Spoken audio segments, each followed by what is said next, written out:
Statistical mathematical fact never has been down. has broken every single record. There is no asset that has come close. It's the only thing in the industry that was not touched, that was not hacked, and it never fails doing what it promised in 2009. It's never What's failed. the best performing asset the world has ever seen? And you'll find out that it's Bitcoin. Bitcoiners, welcome. Welcome, Bitcoiners. Welcome, traders, followers, supporters, subscribers, haters, Bitcoin negators. Everybody's welcome. It doesn't matter where you're from. It doesn't matter what status you consider yourself as, a Bitcoin supporter, hater, negator. It doesn't really matter. Everyone's welcome. Every time zone in the world is welcome. All four corners of the earth, welcome. Let's talk our favorite topic today, Bitcoin. And specifically, this is a topic that I actually promised you quite some time ago and was not able to deliver. But now's the day. All right, we've got the time. So come on in, make yourselves comfortable, guys. Grab the beverage of your choice. We've got some tea coming. And maybe even grab something to take notes with. I like to take notes during sessions like this. But boom, yes. Let me know very quickly before we get started where you're piping in from. Where are you from?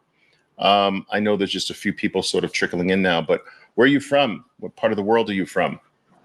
97 people so far and counting. Where are you from, guys? All right.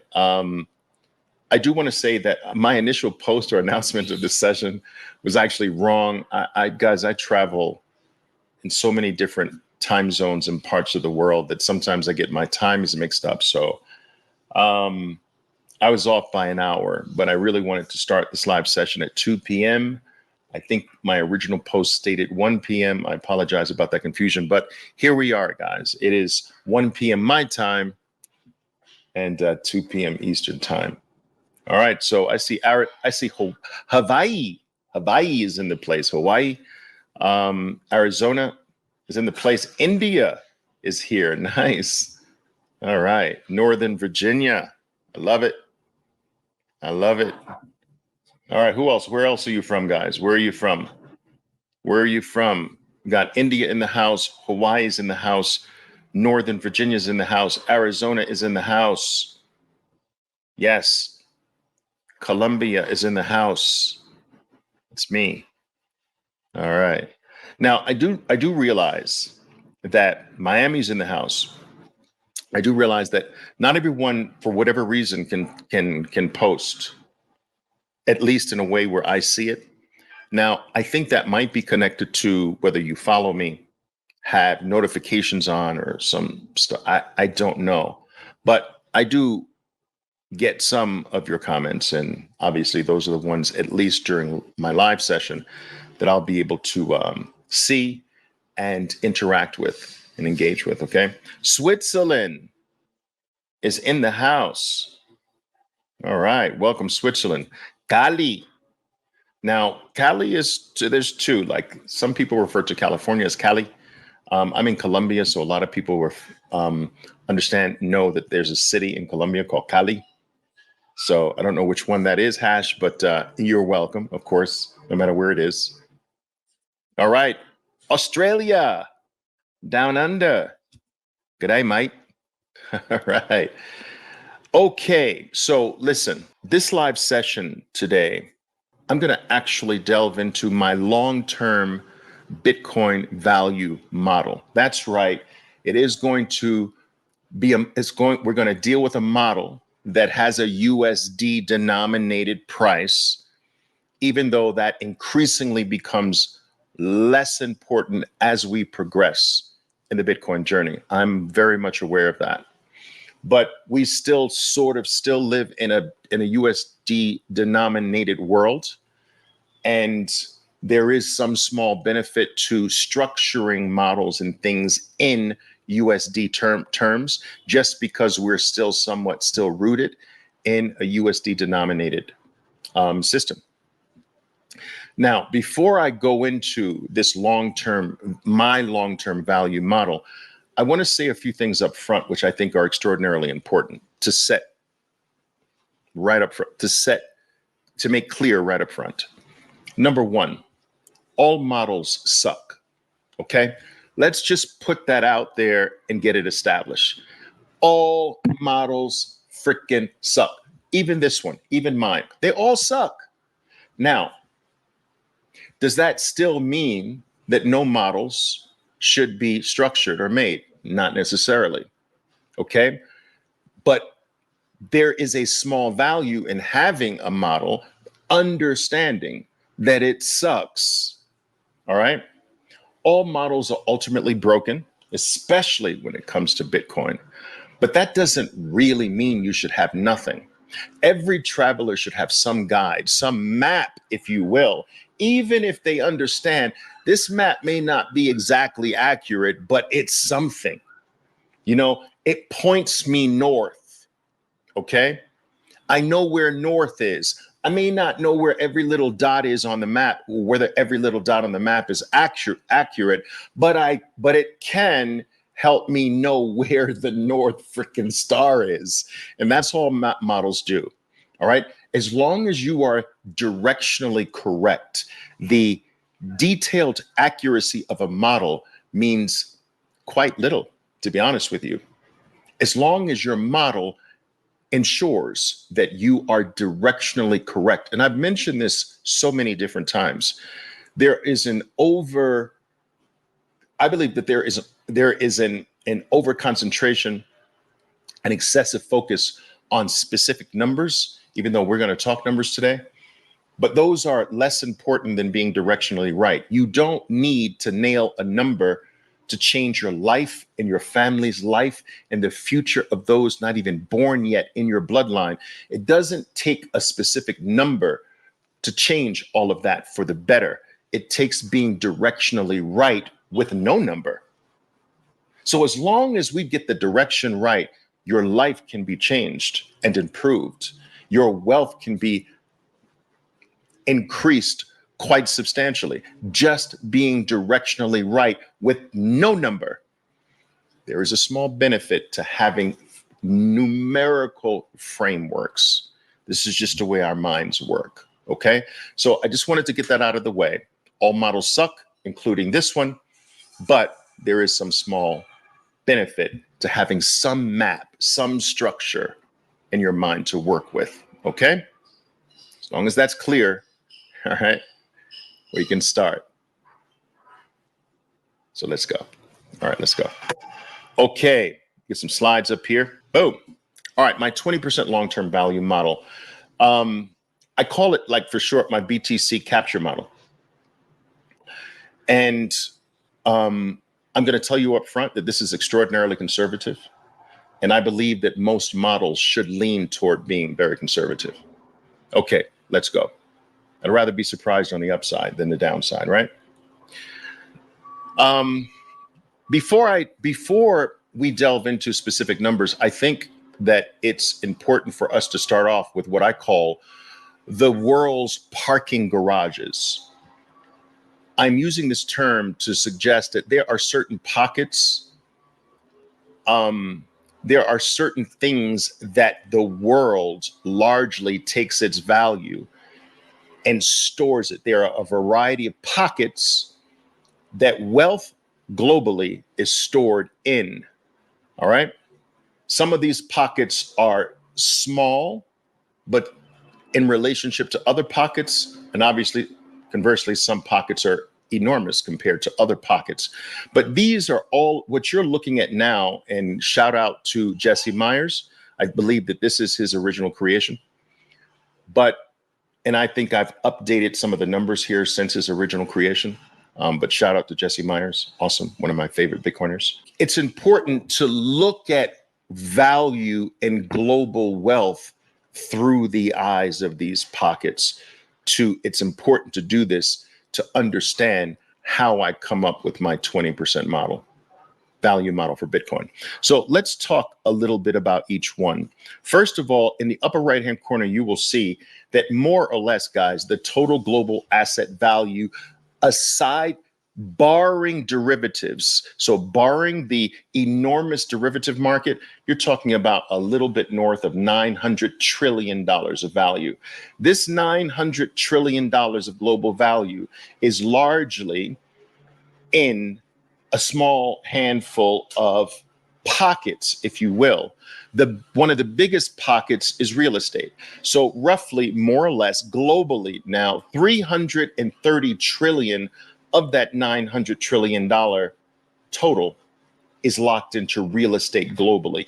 And when I talk about real estate, I'm talking about all forms of real estate, from commercial real estate to residential real estate and so forth and so on, to farmland, to homes, to condominiums, which are manufactured property, man-made manufactured property in the air, and so forth and so on. This is $330 trillion.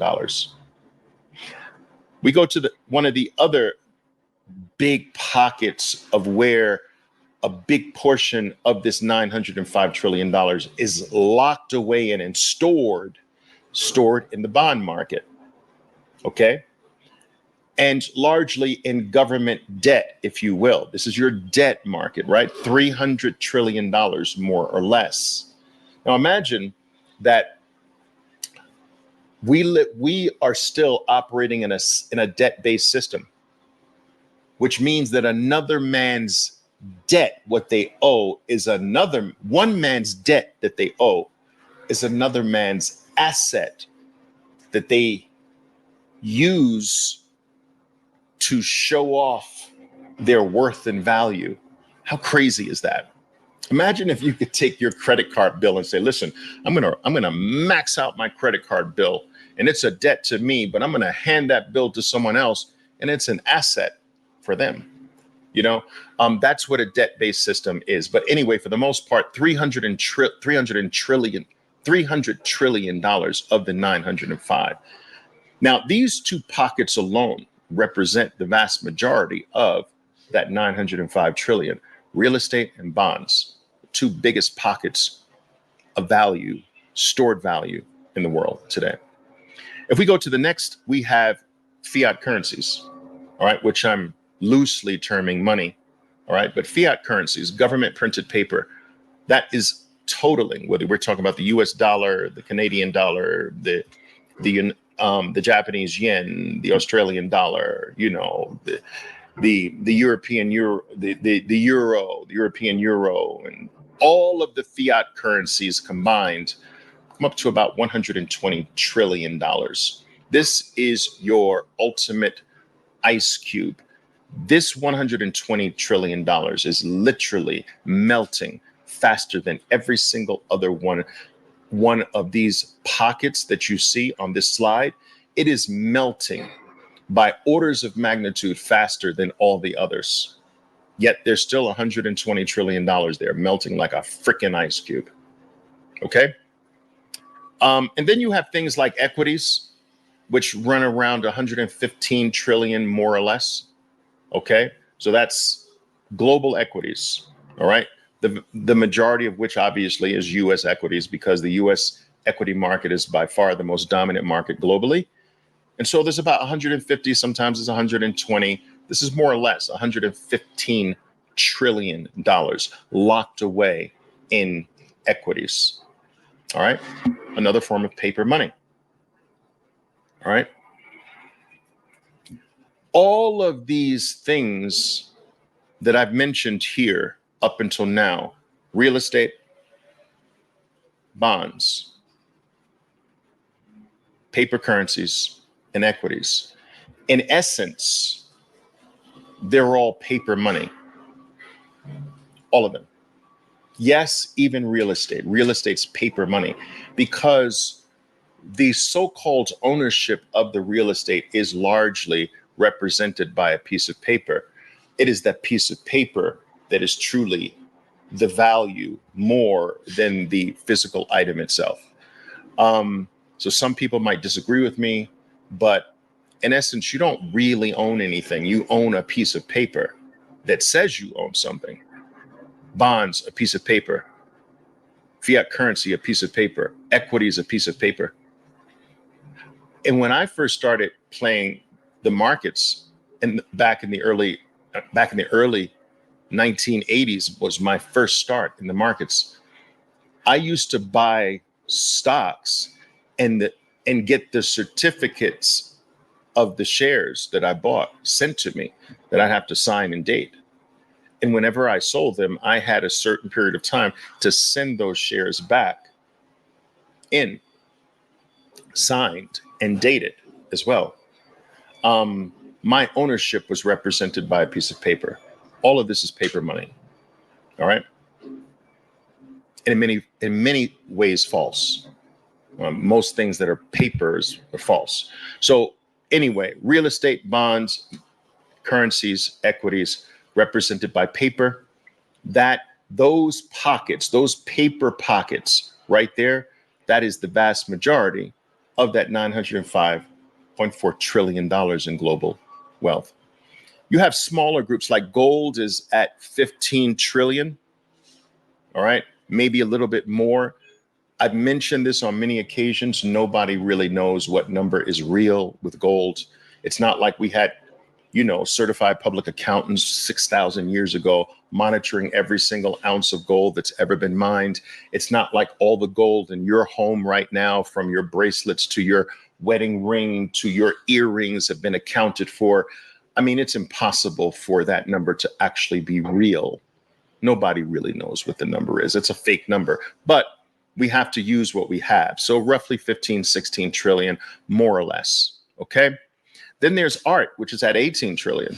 So there are people throughout the world, and I used to do this as well, which is to store a portion of their wealth in art. And one of the reasons why art became a very popular form of wealth storage, if you will, is because art is very subjective. So it became strategic to use art because of its subjective value. And art is a lot easier to transport than gold, and it's a lot easier to get out of a country. So it's very difficult to transfer a lot of cash out of the country, especially if you're dealing with a country with cash controls, money controls and things of that nature. But to send a piece of art is a lot easier. And who's to say that this piece of art's not worth $1 billion? Because the value is subjective. So I can play around with those numbers a little bit just because of the subjectivity of art. And there are a lot of tax avoidance and sometimes illegally invasion tactics utilized with art. But it is a pocket where a decent portion of wealth goes to be stored in ugly ass arts. Okay. And then of course you have collectibles like, watches and things of this nature. All right. And that's running at roughly, what's that number? It's a relatively small number, but these are all of the pockets that largely exist for the world's value, with the bottom layer and that equity portion on top being the vast majority. All right. So good to understand. Now, total running just a little bit north of 900 trillion in global value. Now, my model is based on Bitcoin demonetizing each and every one of those markets by just 20%. Now, I told you that my model is going to be, in my opinion, extremely conservative. And Bitcoin only demonetizing 20% of each one of these boxes is almost asininely conservative. But I'd rather be more conservative than not. Okay, when it comes to models, that's just my approach. I'd rather be more conservative with my price models than aggressive. I'd like to be surprised more on the upside. If I can live with the conservative, then I'm golden. Okay, so We're going to use this 20% price model. We're going to take every single group and over time say $3 trillion. So we're going to say 20% of every box goes to Bitcoin. Why? Because it is superior by orders of magnitude to every single box on that chart we were just looking at. So 20% of gold's overall total box value, that comes out to $3 trillion going into Bitcoin. Gold, $3 trillion that used to use gold as a store of value, boom, switches to Bitcoin because it's a better store of value by orders of magnitude. Art, 20% of that represents 3.6 trillion. Collectibles, 1.2 trillion is 20% of the total collectibles market. Now let's get to the big guys. All right. Equities, 23 of your $115 trillion locked away in equities goes to Bitcoin. Let me just tell you this. In late 2020, early 2021, I had gold. Listen to me carefully, guys. I was a gold bug almost my entire adult life, largely because my father was a gold bug his entire life. And I grew up in a sound money household with my dad talking about gold being the only real money that ever exists my entire life. Do you understand? When I got into the world, into the Wall Street world and began to make money, this was my mantra that the money I made was not real money. That was temporary money to be converted into real money, which is gold. My gold accumulated over the decades, largely fell in physical gold, held in different, my gold was held in different vaults around the world. All right, from London to New York, Hong Kong, a variety of places. Now, the interesting thing, if you're into the gold space, what you understand about physical gold ownership in privately held custodians around the world is that you bypass a reporting requirement. You see, this is not illegal. This is absolutely illegal. All gold held privately in a private custodian in another part of the world loses the obligation to report. Now, you're still responsible for reporting any sale of the gold, but you are not responsible for reporting on that gold in that private vault. So you bypass reporting requirements and you increase your privacy by orders of magnitude. So the gold bugs obviously know this, would make their fake money and transfer whatever they didn't need to real money in the form of physical gold ownership. When the spot gold ETF in late 2004 came into existence, I also began to stack very heavily with paper gold as well through that, and did extraordinarily well. In 2020, late 2020, I finally realized, the epiphany hit me, that Bitcoin is orders of magnitude better than gold. It's improved on every single aspect in every single way. It has made up for gold's failures and so forth and so on. So I made the almost gut-wrenching decision to sell every single ounce of my gold. It took me months to do this, and I ultimately put it all, every single penny, every single gold ounce into Bitcoin. All right. Now, I tell you that story to say this. Do you think I'm the only one? Do you think I'm the only one who has sold all of their gold or some of their gold for Bitcoin? Do you think that? No. Do you think I'm the last one to ever do this? No. Not only am I not the only one, not only am I not the last, not the last one, I'm not.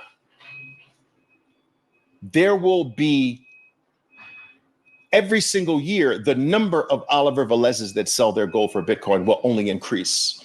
And so I bring you back to this number, gold, $3 trillion. I want you to listen to this sound. All right. Listen to this sound. Okay. I'll do it for you like this. Okay. Listen to this. I want you to listen to it carefully. Put your ear to the wherever your sound's coming from. Okay. And do that. All right. Listen to the sound. That's the incredible sucking sound of Bitcoin, right? Sucking value out of gold. That's that sound. Sucking value out of gold, sucking value out of art, sucking value out of collectibles, sucking value out of equities. Guys, I'll tell you another story. I have held a number of positions for as long as 40 years. I've had Eli Lilly. I had Eli Lilly for over 40 years. I had McDonald's for over 40 years as a stock that I constantly added to over decades and had up until this very year. Apple, Microsoft, Amazon, NVIDIA, a ton of them. I have, for the last 4 years, have been paring down decades long portfolio holdings of these equities. And where do you think that's gone? To my bank account? You think when I've pared down 85% of my Amazon holdings all the way back from 2001, you think that went to cash? You think that went to this box here? You think that went to that green box to the right? No, it went to that little tiny orange box in the upper left-hand corner to the left. When I sold my gold, right next to it, see the gold box? Decades of accumulating gold. When I sold it, where do you think it went? To the green box? Did it go to the blue box? No, it went to that little tiny orange box right there.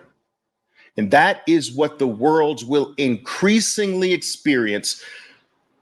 And it will be ramped up by the hour, by the day, by the week, by the month, by the year, and certainly by the frickin' decade. That number's only going up. The number of people that are going to switch a portion or if not all of their value to Bitcoin is not only going up, it's going up by orders of magnitude, and it will go up for the rest of your life. Every day there's new ones making the switch. Every week, every month, every year, every decade until you die. This is a movement that will never stop. This is a trend that will never halt in reverse and go the other way. Never. Not in your lifetime, not in my lifetime, not even in the lifetimes of your children. So this is extraordinarily important to understand because I want to show you how conservative I'm being by using only 20%. That's ridiculously conservative. Okay? Ridiculously. Okay. Now, real estate, we talked about equities, 23 trillion. I did the gold. Oh, guys, I forgot to tell you the story. I forgot to tell you the other story. I had 298, not 300 because I kept two, but I had 300 Patek Philippe watches. I was a Patek Philippe watch collector all the way from the 1980s. All right. I'd accumulated 300 of these very specially selected watches. Now, I don't know if you know about watches, but I've always been a scarcity guy. What I loved about Patek Philippe watches, right, was that they were so scarce that it made Rolex seem like a shit coin. Let me give you some statistics, right? Rolex at the time, it's higher now, but at the time I started my watch journey, Rolex was producing about 500,000 to close to 600, half a million, close to 600,000 watches per year. They were producing 500 to 600,000 new watches a year. Now, Rolex has been in existence since the 1800s. There was another company Patek Philippe, right? Pateks were also from the 1800s. And since the 1800s, they have never created 500,000 watches in their entire history. So think about it. Rolex is producing 500 to 600 a year, new ones.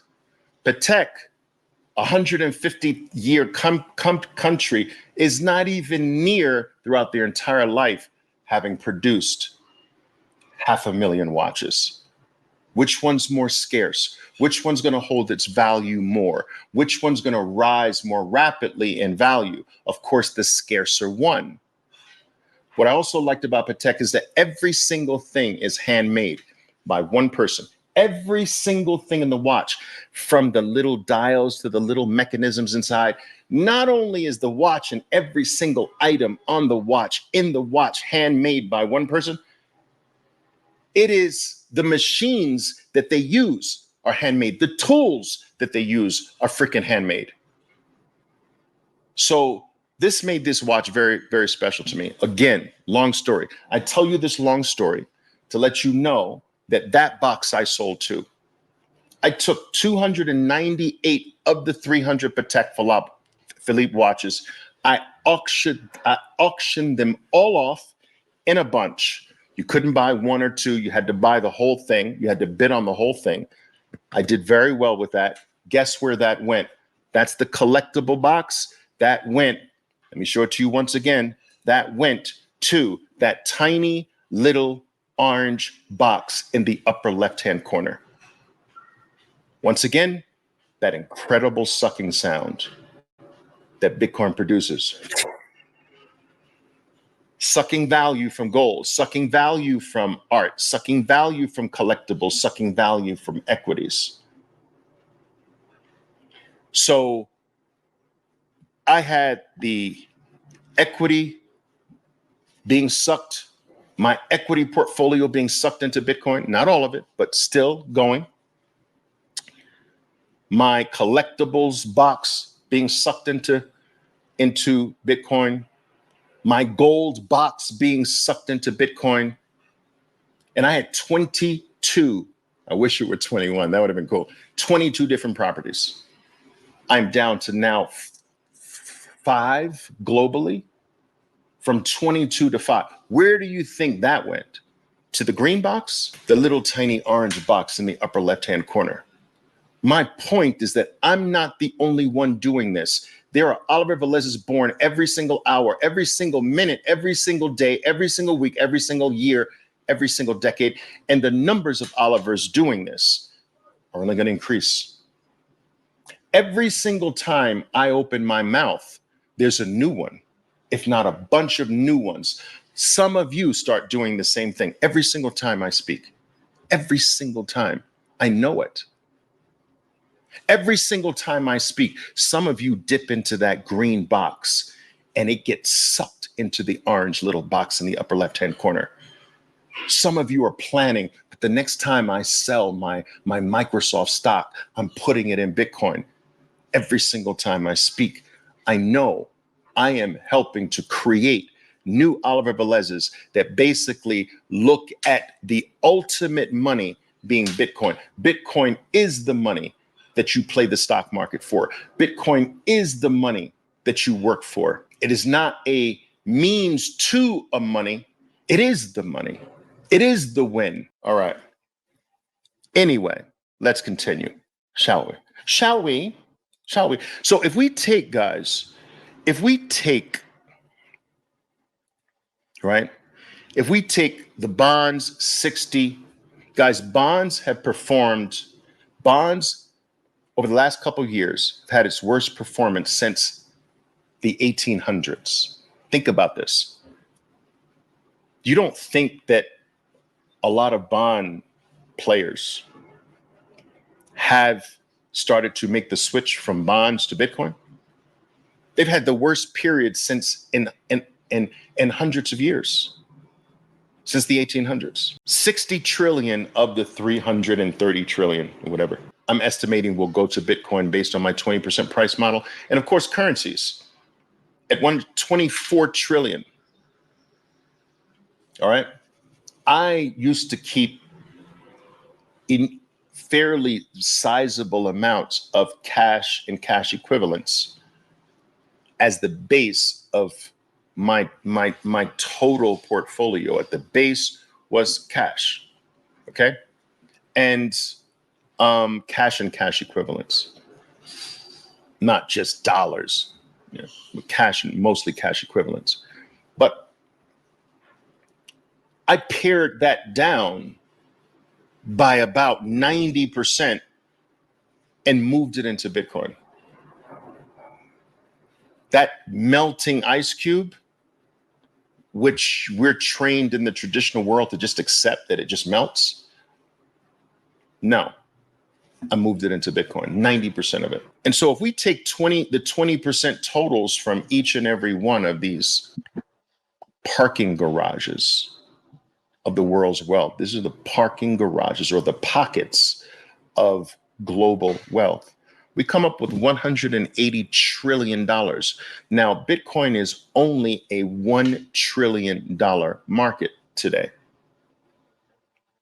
We're talking about 180 to 181 trillion. It's 1 trillion now going in. What does that tell you about the future? If I'm right, and I believe this is very conservative, then this 180 trillion going in is going to have a profound effect on the existing value of 1 trillion today. To me, this is the freest money you will ever have access to, the freest win that you will ever be exposed to in your entire life. This is the easiest win. This is the freest money, the freest wealth, the easiest wealth. Well, easy is too strong a word, but the simplest, I should say. Simple is not always easy, and it's available to everyone. Okay. So with 180 trillion going in, let's do some numbers. Bitcoin 20% capture value, 181 trillion, divided by 21 million, brings us to a USD denominated price per Bitcoin of $8.6 million. Now listen, this is the number that I want you to hold on to. Listen to me carefully. I need you holding on to this number. I want your mindset to be Bitcoin is 8.6 million. It may not reflect that now, but it's going there. Bitcoin is basically 8.6 million. Now, if you believe this, and you should, because Bitcoin's going to take way more than 20% of these boxes, guys. It took way more than 20% of the boxes that I had, and I'm not the only one, and I'm not the last one. So my point is, with this conservative number, if you truly believe that Bitcoin's going there, why would you ever sell? Like, why would you do that? I want you anchored on 8.6 million. It's too early to think about selling anything. It's too early to think about trading it in for something else. We're at Bitcoin 58,000. It's going to 8.6 million based on this conservative model. Why would you sell now? Like, why would you sell Apple in 1997? Why would you sell the internet in 1994? Why would you sell Amazon in 2022? 2002. Like, this is not the time you think about selling. It's not going to be easy. You're going to have to ride some volatility and embrace the volatility, but it will be volatile. But that volatility is going to take us to 8.6 million. In fact, not only is it not time to even think about exchanging it for anything or spending it on anything or even selling it to go into another one of those silly boxes that we talked about. It's still time to just accumulate because we're so early in the journey toward that number, 8.6 million. It shows you how early we are. Now, and I'm going to take your questions, I promise, but let me go to why I keep saying I'm going to go that my 20% model is conservative. My price is this price is literally too small. This is closer to being bearish. This $8.6 million is closer to being bearish than being bullish. I told you one of the reasons is because Bitcoin's going to take way more than 20%.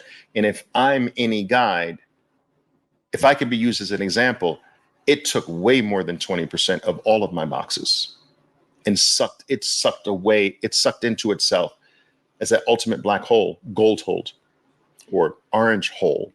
It sucked into itself way more than 20% of all the boxes that I had, all the parking garages, all the pockets. It sucked way more than 20%. But so this is the number one reason why it's conservative. Let's talk about some other reasons why, okay? Another reason why it's conservative is, look, Fidelity is calling for $100 million Bitcoin price by 2035. Guys, look, I'm just saying 8.6 million. Here's 100 million. Now, who's conservative? Compared to this, I'm bearish. Okay, let's take a look at something else. Van Eck predicts Bitcoin to skyrocket to 52.38 million by 2050 in its most bullish scenario. I'm telling you to focus on 8.6 million. They're saying 52.38 million. My 20% model is bearish compared to these. Michael Saylor recently put out his base case by 2045. Okay. And his base case is 13 million. I'm telling you 8.6 million. His bull case is 49 million by 2045. I'm telling you to focus on 8.6 million. His bear case is 3 million. That's extremely bearish. All right. But his base case, the one he wants, so basically Michael Saylor is saying focus on 13 million. That's what he's saying. That's what a base case is. You focus there. Okay. I'm saying 8.6 million. You focus there. And so this is extraordinarily conservative. I want you to live here. This is what I want you. This is how I want you to think. Now listen to me carefully, and then I'll take some of your questions. Some people ask me questions. Even some of my Bitcoiners ask me questions. Oliver, at what point do you think I should step up my Bitcoin security, my Bitcoin storage? And I'm always telling them to not look at the current Bitcoin you have in today's stated USD denominated value. I want you to assume that Bitcoin is $8.6 million of Bitcoin. Now, how much of a Bitcoin do you have? Now, if you calculate that, let's say you have half a Bitcoin. All right, so that's $4.3 million worth of value that you're holding. You think that's worth stepping up your security? You think that's worth making sure this thing is protected for life and nobody can get their freaking dirty, sweaty, scammy hands on it? I want you to live with this number. It will drive every decision of Bitcoin. It will make every decision that you ever have to make with Bitcoin sounder, more bulletproof. Do you understand? If you value what you have based on this number, and it's going there, so you might as well do it now, then you'll make better decisions regarding your Bitcoin. You'll understand that, well, wait a minute. If what I have now is worth, I got half a Bitcoin. If what I have now is worth 4.3 million, shoot, can I make it worth more? I'm stacking harder. I'm thinking about taking some profits because, you know, Bitcoin is now at 280,000 a Bitcoin. But wait a minute, it's 280,000 a Bitcoin. It's going to 8.6 million. What the fuck am I talking about?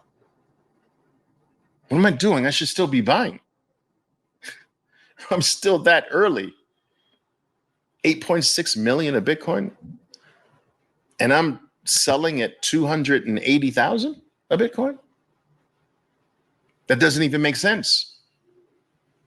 If you live with this number, the odds go up quite dramatically of you doing the right thing, deciding the right thing, thinking the right thing. All right. All right. So there you have it, guys. That's my long-term Bitcoin 20% price model. All right. Good. Now, let's take some of your questions. What do you got for me here, guys? Time is money, so I went out and bought a Patek. Yes. Yes. Love Pateks, guys. Love them. Don't have them anymore, but I loved them when I had them. Yeah. What about paper Bitcoin, like the ETFs? They short the futures market to suppress price. Shorting futures, first of all, guys, there's this over infatuation with shorting in the futures and all. They're manipulating the price and they're holding it back. Bullshit, bullshit, bullshit. The same dynamic that you think is holding the price back also during certain times helps the price move up. It's never just one freaking sided. So we used to, in my space, in the professional trading space on Wall Street, we used to laugh at the retail people who thought that, you know, there's always manipulation and this and that, and they're controlling and the da da da da da da da da da da. And really, what a lot of people do is remove the blame, stupidity. They move the blame from their own stupidity onto, well, they're manipulating the price, da, da, da, da, when it's really their own stupidity. There's just too much of a focus on this. And listen, I'm not saying manipulation doesn't exist, but manipulation works both ways. So it cancels each other. Each side cancels each other out. In addition to this, I had a special session on this. All right. I had a special session on this. If Bitcoin price is going to be manipulated, it is going to be manipulated upward, not downward. They don't want the price to collapse. Do you understand this, people? They want to price you out of the scarcest thing on earth. They don't want to bring it to you. The best neighborhoods, the wealthy neighborhoods that don't want the riffraff in, what do you think they do? Lower the price of the homes in the neighborhood? Einstein? No. If they don't want you to have something and they don't want you in it and they can't take it or stop it, what do? They run the price away from you. The attack on you will be to outprice your little ass, not to make it easier for you to gain freedom, to make it more difficult for you to gain freedom. Bitcoin is freedom. The attack is on. Oh, yes, but the attack is that way, not down. Let's stop being freaking ridiculous. Had a special live on this. All right. So done with this. Done. All right. Okay. Next, let's see. Do you recommend keeping existing positions in companies like Tesla, NVIDIA, or putting those funds in BTC? I was wanting to ask you this, but you just answered. Thank you. Awesome. Awesome. Listen, there's nothing wrong with holding other things, doing other things, but you do them for Bitcoin. You see, here's what makes me understand that you still have a lot of work to do. When you think Bitcoin is a vehicle to earn another one of these boxes. Look, when you think Bitcoin is a stepping stone to more green money, you have a long way to go, buddy. When you think Bitcoin is just another tool to get more real estate, you have a long way to go, or to get more equities, or to get more art, or to get more watches. You're still ignorant. Every one of these boxes should be used to get more Bitcoin. You're in the real estate business, you're using real estate to get more of the orange. Which one has the most potential? The orange one or the other ones? Which one's the smallest? All right, Bitcoin is the smallest. That has the most potential. Which one is the best performing by orders of magnitude? Bitcoin. Which one's the securest by orders of magnitude? Bitcoin. Which one's the most transferable by orders of magnitude? Bitcoin. Which one's the most divisible by orders of magnitude? Bitcoin. Which one is not run or controlled by any human being? Bitcoin. Which one can't be taken, confiscated, debased, inflated away, or stolen from you ever? Bitcoin. Do you understand that the qualities are so much better by orders of magnitude that it is absolutely impossible for it not to suck value out of all the others? Throughout history, the world has naturally gravitated to the superior form of money. It is not something that human beings can stop. It is innate in the entire evolutionary gene of the human species. We automatically seek out what's the best thing to move around, what's the best thing to keep safe, what's the best thing to divide, what's the best thing to verify. There's nothing more verifiable than Bitcoin in the world. There's nothing more certain and secure than Bitcoin in the entire world. There's nothing that has zero counterparty risk except Bitcoin in the entire world. These qualities are only going to continue to suck value away from all the other pockets that don't have these qualities. And there's nothing we can do about it. It's just what naturally happens every single era. It is called Thayer's law, right? Good money drives out bad money, right? It's actually pronounced Thayer's law. Go look it up, Thayer's law. Good money drives out bad money. Now, when I talk about Thayer's law, by the way, guys, when I talk about Thayer's law, I inevitably get someone that says, Oliver, well, you know, Gresham's law says quite the opposite, doesn't it? And I'm like, yes. And I say, why do you say that? And he said, well, Oliver, Gresham's law says bad money drives out good money. And this is true. There's a seeming conflict here. Gresham's law says bad money drives out the good money.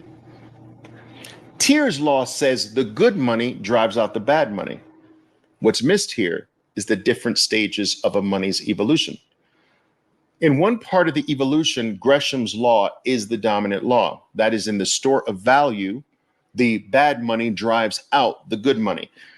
That is store of value phase of a money's adoption curve, right? It must be a store of value before it's a medium of exchange. So let me explain this. I think this is a very important point to explain, just to clear up this conflict between Gresham's law and Thayer's law. Okay? sure here.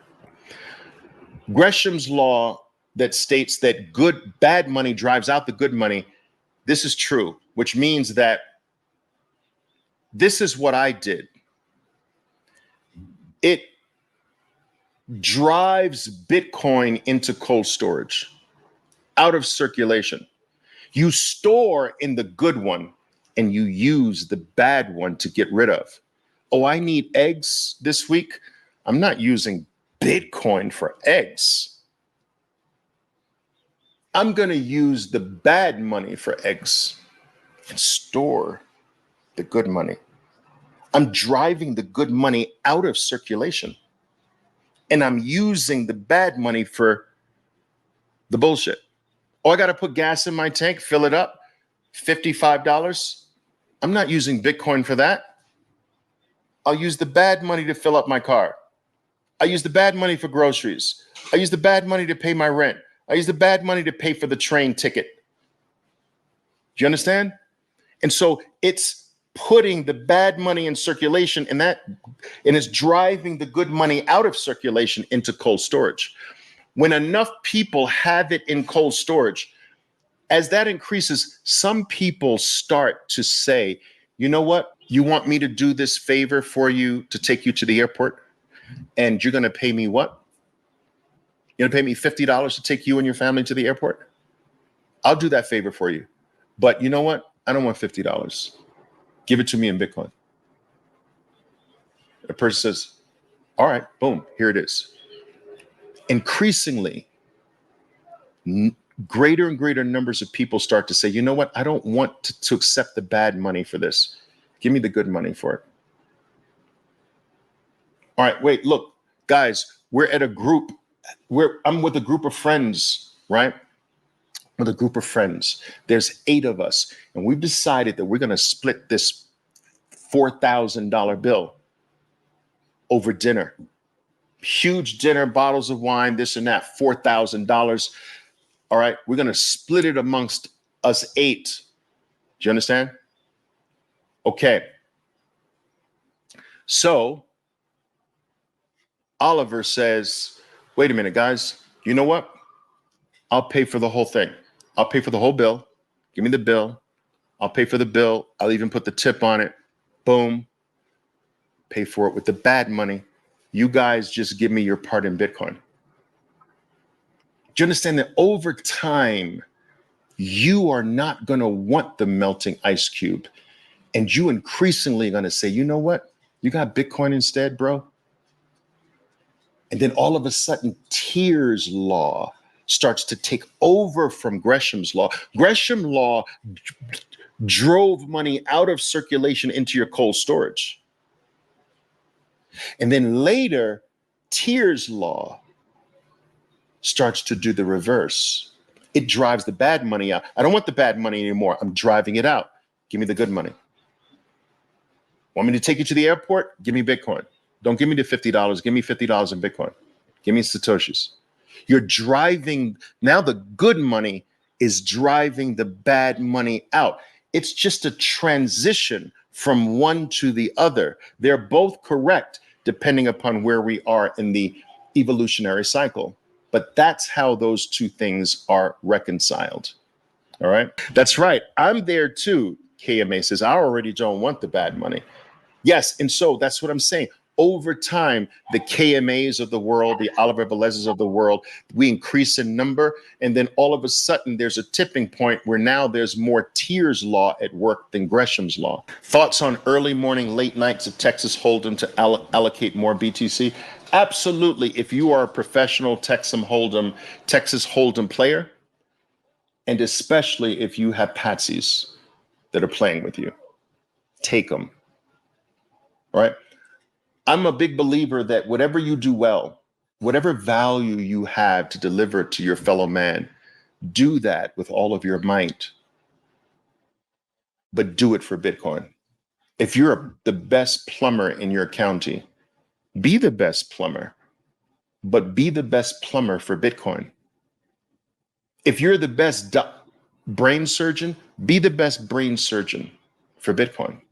Don't be the best one for the melting ice cube. That's stupid. Be the best anything.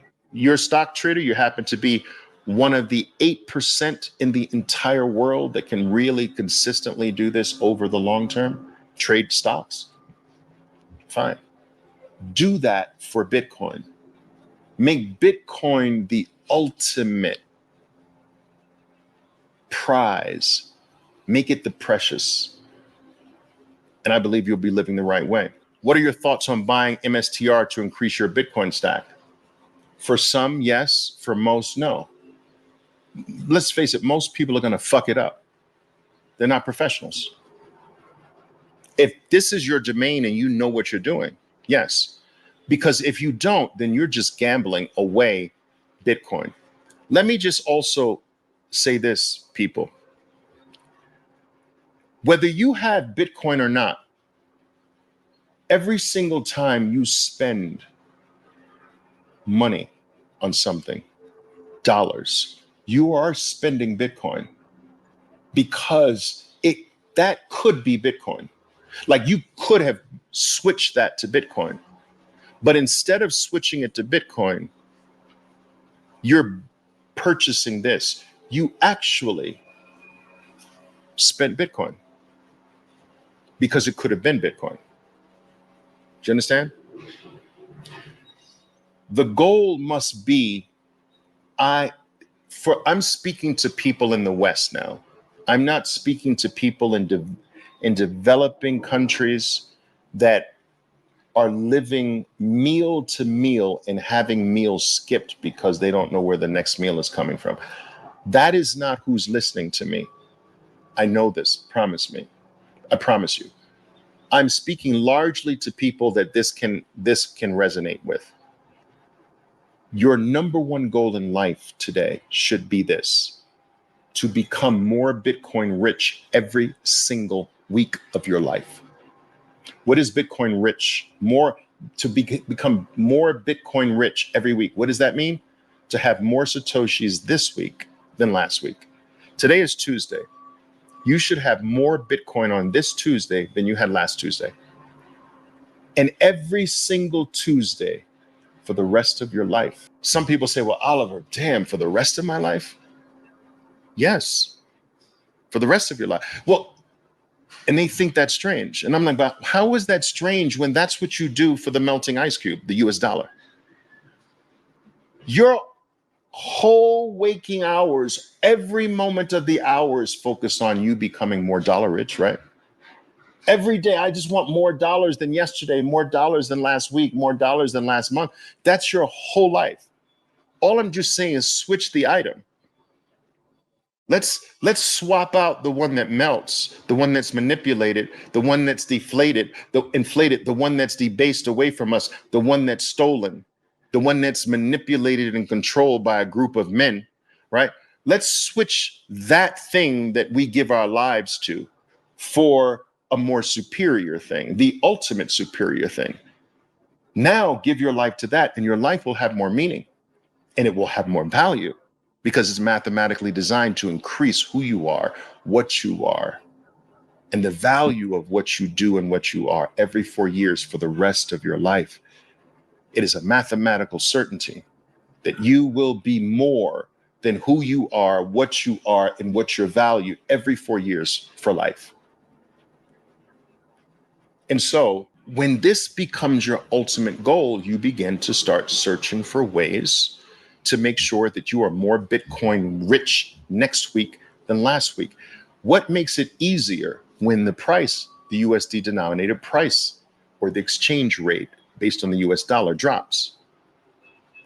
Now it's easier to become more Bitcoin rich this week than last week. So now declines become things you hope for, not just in words and text so you sound cool on Twitter, on X, but in your heart, that you feel this, that a decline is a great gift for you, because it makes it easier for me to be more Bitcoin rich this week than last week. And this should be your goal forever. You should just swap out the green box for the orange box. Remember what that is, right? Swap out the green box on the lower right-hand corner the money box, the fiat currency box, swap that box out for the orange box. Now work, deliver value to other human beings, and whatever you get for delivering that value, put it in the orange box. Go to work, work for another man if you have to, but whatever you get paid from that other man, you're going to get paid in the green box. Switch that shit to the orange box as quickly as you can. You're selling some equities that you've held for the last 4 years. You're taking profits on them. Switch that shit from the equities to the orange box. Some bonds are coming due. Switch that shit to the orange box. You're selling a property that you've held for 15 years. All right. Switch that shit to the best property on planet Earth, the orange box. That's the one that's going to save your life. The orange box is the one that's going to make your family better than it ever can possibly be 4 years, 8 years, 12 years into the future. The orange box is the only box that's going to give you freedom, give you true independence, going to give you true autonomy. There's none of these other boxes will ever do that, ever. And all of the other boxes are leaking. All of the other boxes are sinking little ships. Oh, Oliver, I'm on the real estate ship. That's sinking. Well, Oliver, I'm on the bond ship. That's sinking too. But Oliver, what about the equity ship? I'm on the equity ship. That's been doing quite well. No, the equity ship has been sinking too. All of your boats are sinking. It's just that they're sinking at different rates. The green box is sinking the fastest. Do you understand? The bond box is sinking the second fastest. The equity box is the third fastest. Real estate box is the next. They're all sinking. In all of my professional life, I focused on being the best boat hopper out there. And I did well boat hopping. All right, now it's the real estate boat to be on. Uh-oh, that's starting to sink faster than the others. Now I'm going to jump to the equity ship. Equity, ride the equity ship for a while. Uh-oh, there's something else sinking less rapidly than equities now. Boom, back to the money box. Equities crash. Uh-oh, equities bottomed out. Now it's time to move back from the money ship to the equity ship again. I'm back. Hi, I'm back, guys. Where's my room on the ship? Where's my room on the boat? Oh, wait a minute. Now it's the bond ship. And I was a freaking boat hopper my whole career. A good one. But now we have a freaking rocket ship. We're leaving leaky boats behind.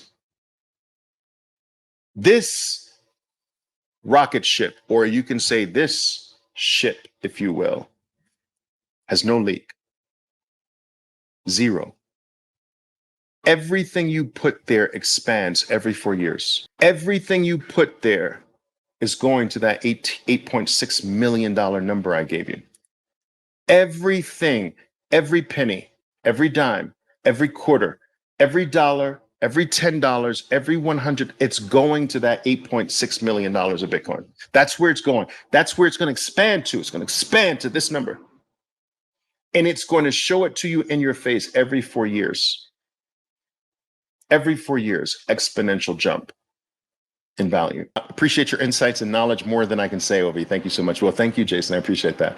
Guys, listen, you know the statistic, right? That there's for every good comment you get, there's 17 bad ones. So I appreciate the good comments like this. I really do. Thank you. Thank you. All right. Bitcoin plumber, yes. Yeah, guys, work for Bitcoin whenever you can, guys. Whenever you can, just work for Bitcoin. Just try to get Bitcoin instead of the cash.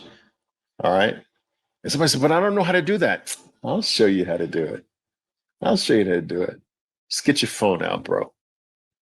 Just get you set up on one of these shitcoin exchanges. Make it easy for you. Coinbase, Kraken, whatever the fuck. Just get you set up.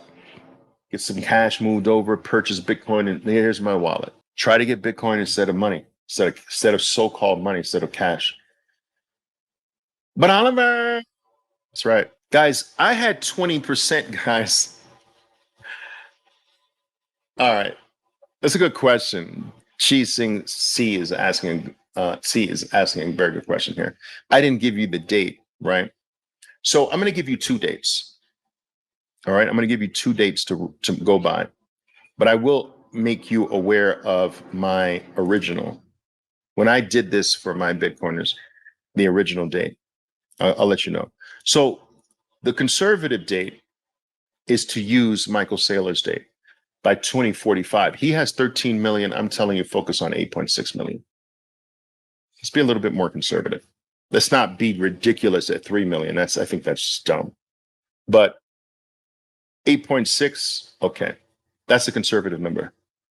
Now, I'm going to be more aggressive with you on the number. I originally shared by 2033. That's the aggressive one. 8.6 million by 2033. Are you going to be alive in 2033? Of course you are. Now, some people have asked, well, Oliver, why do you feel that we're going to be that high by 2033? How is that possible? Because Bitcoin adds a zero every 4 years, every halving, or at least it has. And if we extrapolate that out, so this cycle, the zero that it's adding is to 10,000. So last cycle was the 10,000 cycle, believe it or not. And we went to 70,000. This cycle is the 100,000. We might go to 600,000. We always pass the cycle zero by a lot. Who knows? So if this cycle is 100,000, the 2024 cycle is 100,000. 2028 adds a zero to 100. That's 1 million. 2028 cycle is 1 million. If you add a zero to 100,000, that's 1 million cycle. And what's 2033 if we add a zero to 1 million? 10 million, 2032 cycle. So I'm coming off that a little bit, 8.6 with the 20% model. And you're right there with Bitcoin's historical accomplishments of adding a zero every 4 years. So this is not drawn out of a hat, guys. I didn't just throw a dart at a numbers board and come up with 8.6 million. This is calculated out based on several things. 20% of all value going into Bitcoin by the year 2032, 2033. Bitcoin continuing to add a zero every 4 years, which puts us right there. That's the aggressive one. The more conservative one, okay, by 2045. All right. Cesar, yes, I'm turning stock profits into Bitcoin. Awesome. That's how to do it. All right, guys. What else? Anything else? More Satoshis this week than the last one. That's the goal until I die. Boom. There you go. Alberti. Awesome. Let's see. Bitcoin, let's see what this one. Bitcoin has already slapped me in the face every time I went to make a stupid purchase. And I ended up stacking more Bitcoin instead. Difficult to explain how it works, but it is like it has a life of its own. It's so very true.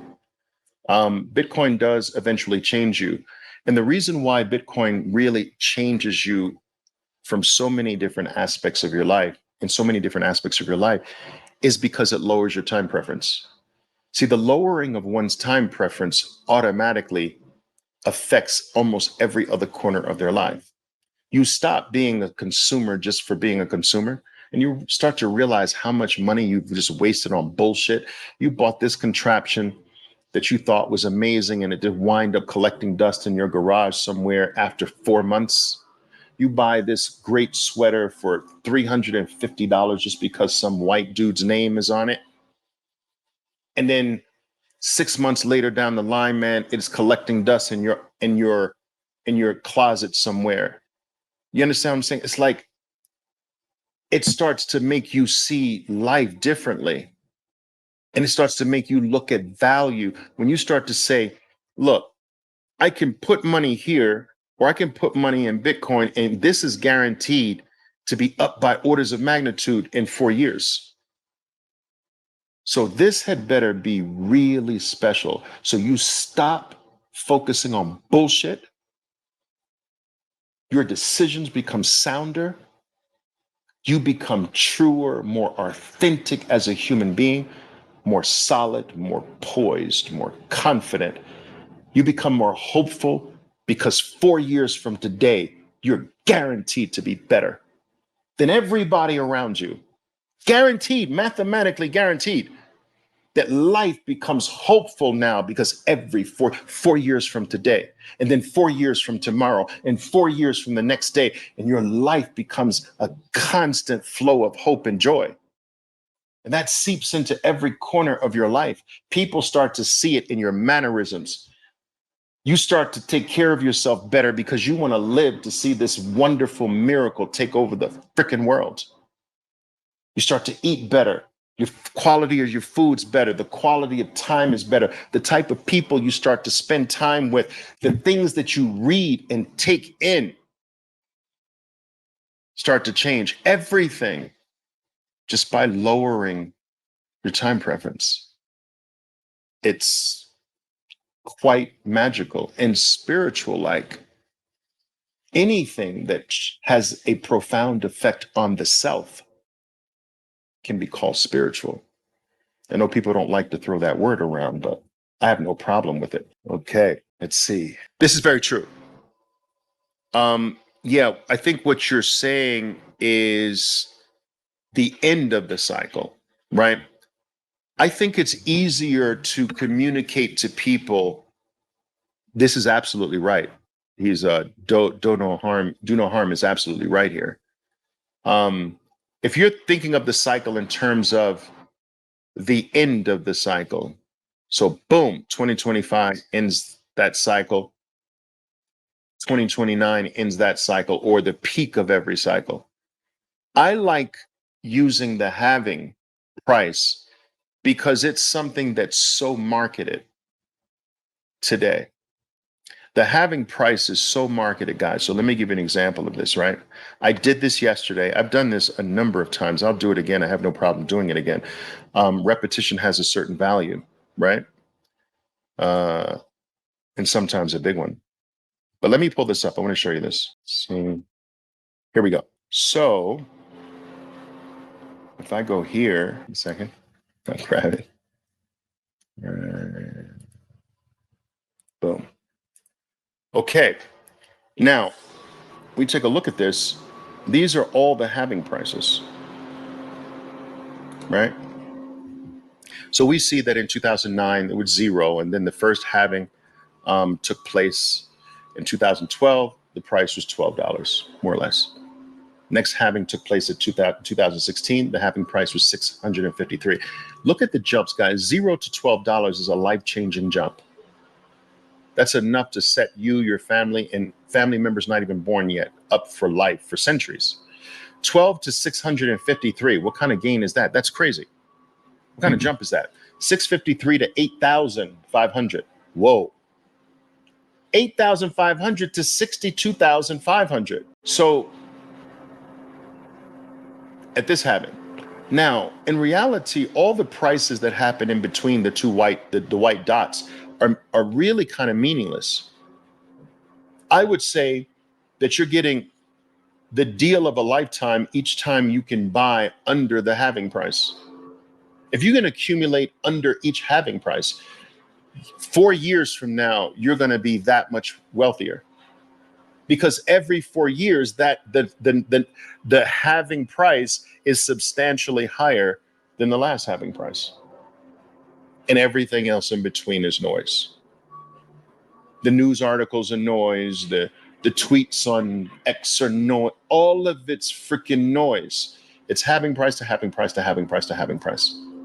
If you could play Rip Van Winkle with an automatic weekly DCA and just take a nap for 4 years and wake up with your auto AI generated DCA going on every Monday night or every Sunday night, and let's say every Sunday night, boom, my automatic DCA take a nap for 4 years, wake up 4 years later on the halving price, and I promise you, your life will be kingly better. And again, this is lowering your time preference and being solid and secure and immovable by noise, bullshit in between the white dots. It's bullshit between the white dots. Do you understand? Every trick in the book is pulled on you to get you to drop the most valuable, the scarcest thing on planet Earth. Every trick between the white dots, everything, every tool, every trick is pulled out of the hat to get you to drop this thing. But if you step back and focus, every 4 years, it's just higher and higher and higher until I die. It's mathematically designed to do this until I die, even past my death, which means I got to be careful who I pass it to. You know, powerful.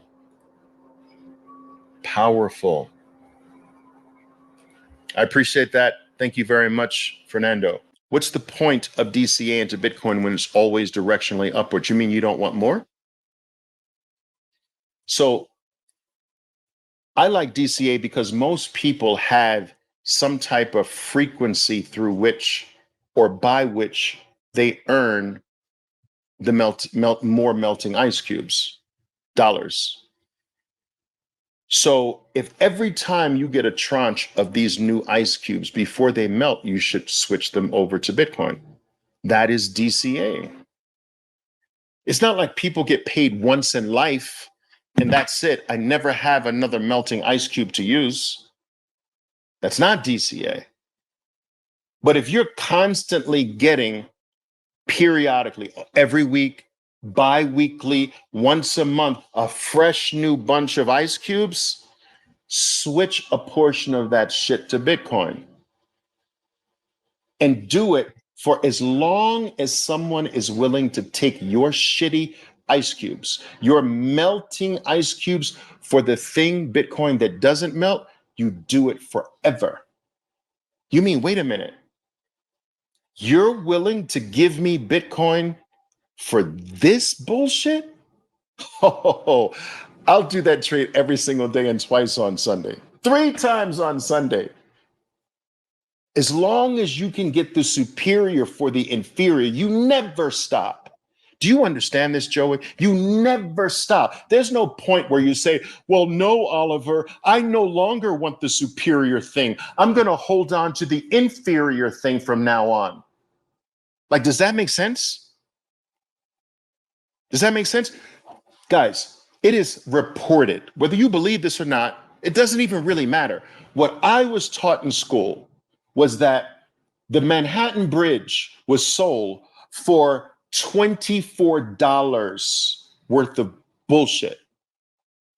$24 worth of Twinkets, pigs in a blanket, a pig in a blanket, some trinkets, some worth $24. Now, maybe it turned out to be maybe $2,400. Whatever it is, I was taught in school. I went to the best schools in the United States. And I was taught that Manhattan, not Manhattan, but Manhattan was sold for $24. The person on the receiving end of that junk that was worth $24. That's sad, no? This is the same with dollars for Bitcoin. Are you kidding me? Like, someone's willing to take a melting ice cube for the thing that is guaranteed to go up for the rest of my life every 4 years and does not melt. I will make that $24 trade from Manhattan anytime you want. Let me just put it this way. My DMs are open for any one of you bozos that wants to sell this. If you think I'm joking, I've done this. I will show you. If you want to see it, I will show you. My DMs are always open. Not only will I take your Bitcoin off your hands for the melting ice cubes that I currently have, I'll even pay you a premium. I'll give you more than you can get on Coinbase. My DMs are open for all of you bozos. Don't believe me? Try me. Try me. I'll give you the $24 and you give me Manhattan. I'll do it every time. Sorry, guys. Oh, good question. I will answer this for how many times have I answered this, guys? How many? Several millions of times, but I'll answer it again. No, guys, listen, I've been a trader, guys, ever since 1986. Well, in the beginning of my career, I don't know if I know I'm dating myself. I don't know if those of you who were around at this time remember, there used to be monochrome screens, right? I spent my professional career staring at monochrome screens. It created a sensitivity issue with my eyes. So whenever I have lights around, I don't know if you see these lights, these are bright lights that I need.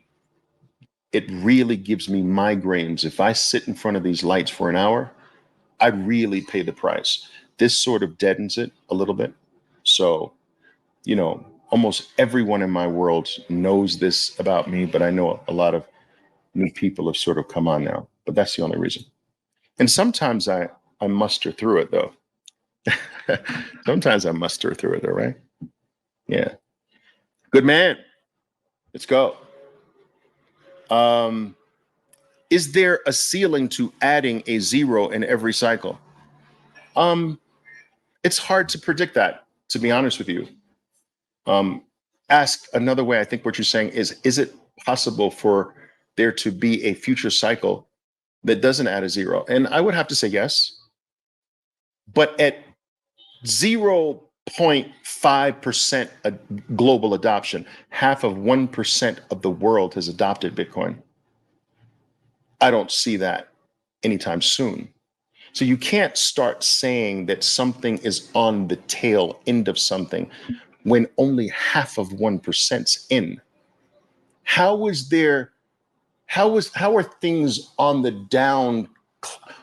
decline after half of 1%? Oh, Oliver, it's all downhill from here. We're half of 1% adoption. That's it, buddy. No diminishing returns from here. Half of 1%. Oh, we've reached the threshold. We've reached the top. That is stupid. There's no slowing down of anything at half of 1%. There's no, it's going to get worse from here at half of 1%. Guys, we haven't seen anything yet. It's half of 1%. We haven't seen anything yet. You are impressed? Just wait. Wait till the sweet spot of adoption hits. That 10 to 20% surge. It's going to be freaking stupefying. There's no downward anything at half of 1%. Oh, the child I gave birth to is at half of 1% of his life expectancy. It's downhill from here. You stupid. It was never downhill at half of 1% of iPhone adoption, electricity adoption, commercial air flight adoption, internet adoption, personal computer adoption, cell phone, smartphone adoption, automobile adoption, fire, and adoption never stops. Do you understand this, people?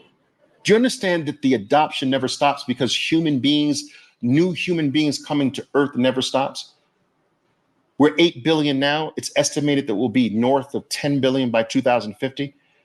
That net of all deaths, 250,000 new human beings join us every single day. They're freaking in the waiting room. There's 250,000 new human beings in the waiting room waiting to join us tomorrow.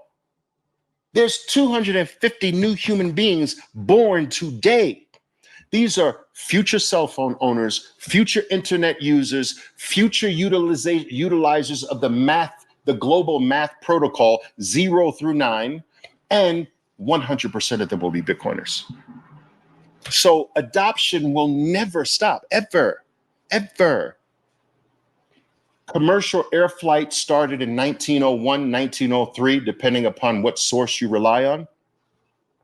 Today, that's 120 some odd years ago, 123 years ago, 22 years ago, commercial air flight was introduced.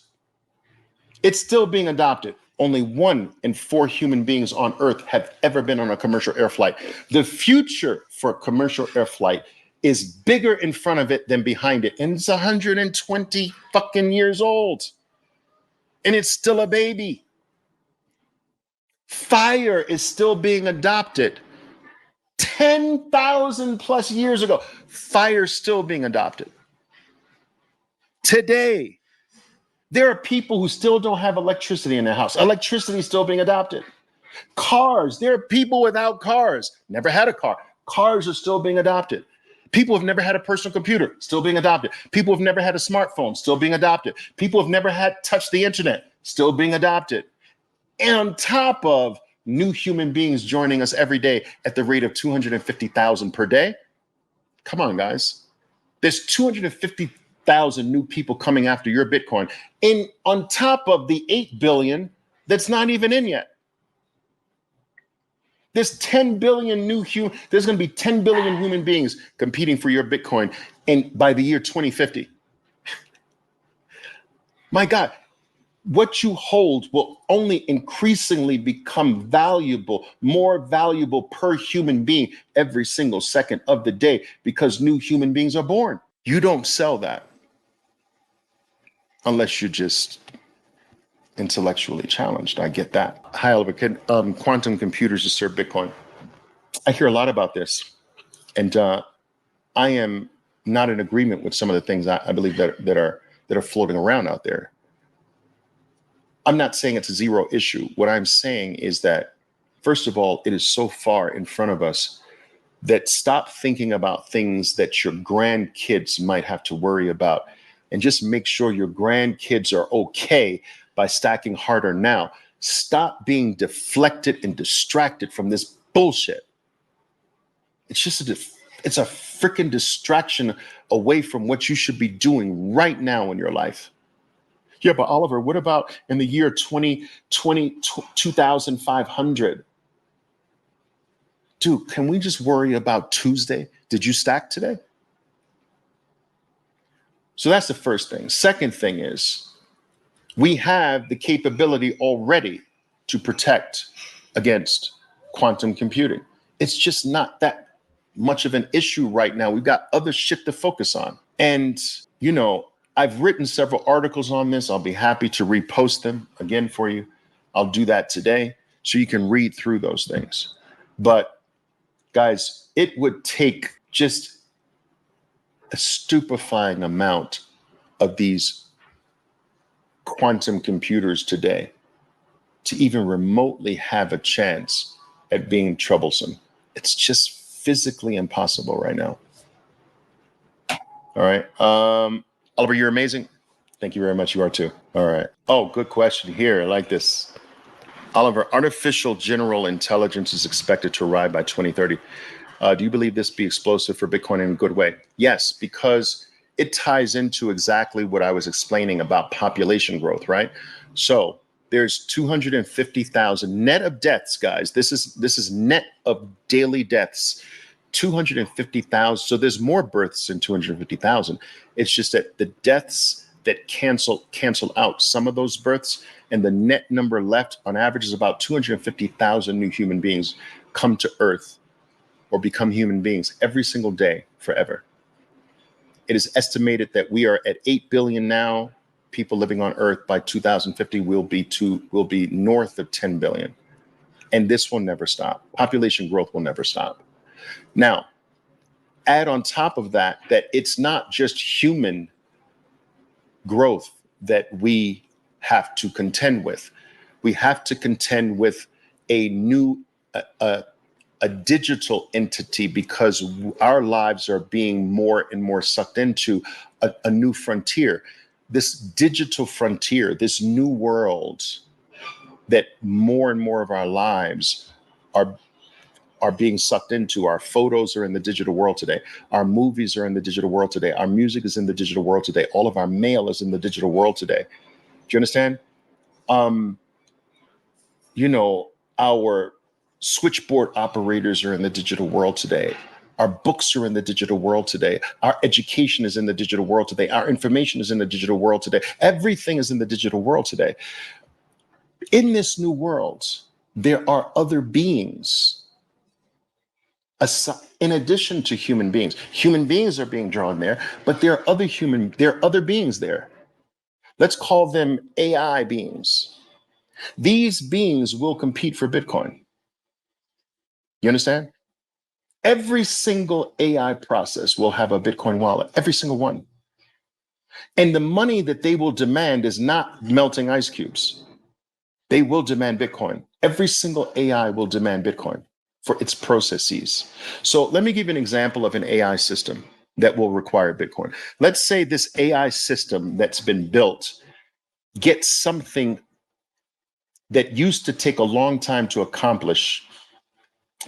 It gets it accomplished in a second and a half, right?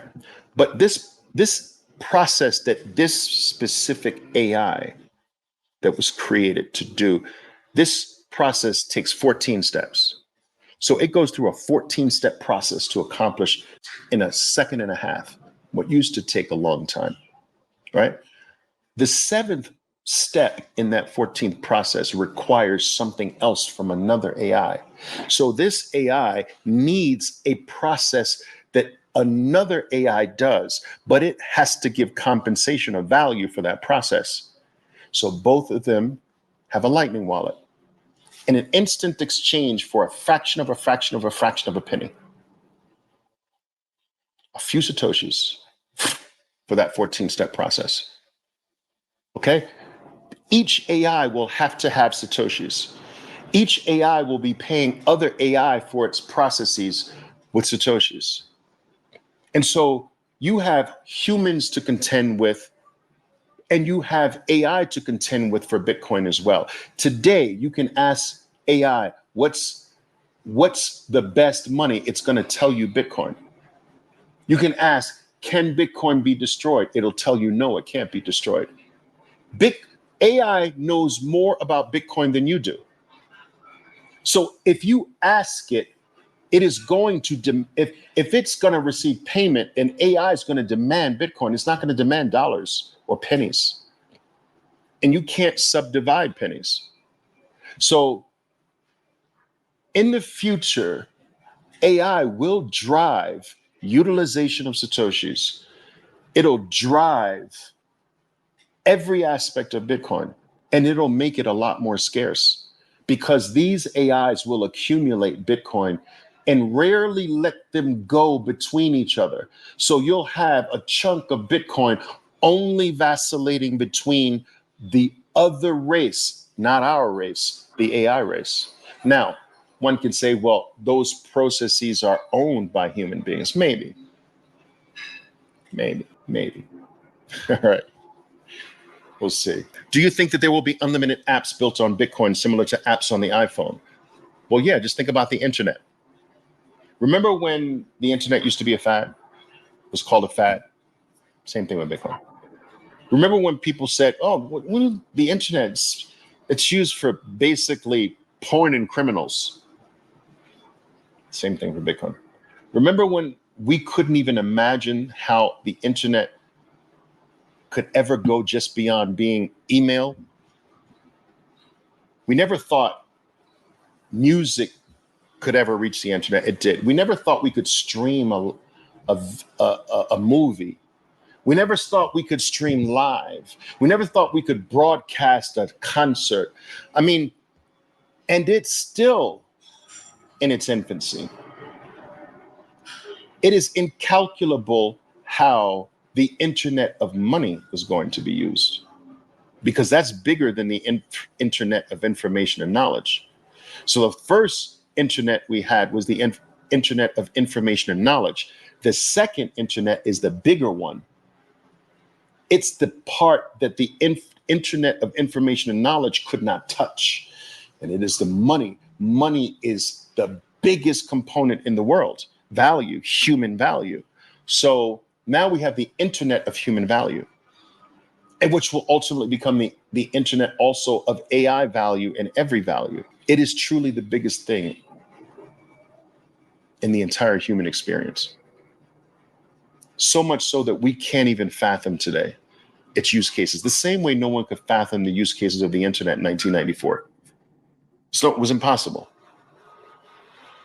Again, we don't have to know, we just have to be directionally right. A lot more. Oliver, what do you think about the future price? A lot more. You don't have to have a price. I mean, I gave you one to focus on, but you don't really have to. A lot more. What's the use case, future use cases of Bitcoin? A lot more. What's the exchange rate in the future? A lot more. What's the hash rate? A lot more. What do you think about the political scene accepting Bitcoin? A lot more. What do you think about countries adopting Bitcoin? A lot more. Just everything a lot more. Just be directionally correct and you're going to be good. All right, guys. That's it. You've got my long-term 20% Bitcoin capture model. All right. Use it. Keep that $8.6 million number in mind, people. It'll guide you. It'll prevent you from being a freaking idiot. Help you make better decisions. All right. Your Bitcoin value today, if you got one Bitcoin, I need you thinking that's $8.6 million of value. It's coming to me. Don't let that go. All right. Go to work, guys. Go to work. Stack harder. Boom. Boom. So my name is Oliver Velez, and I am your 13%er Bitcoiner. Be safe out there, and until next time.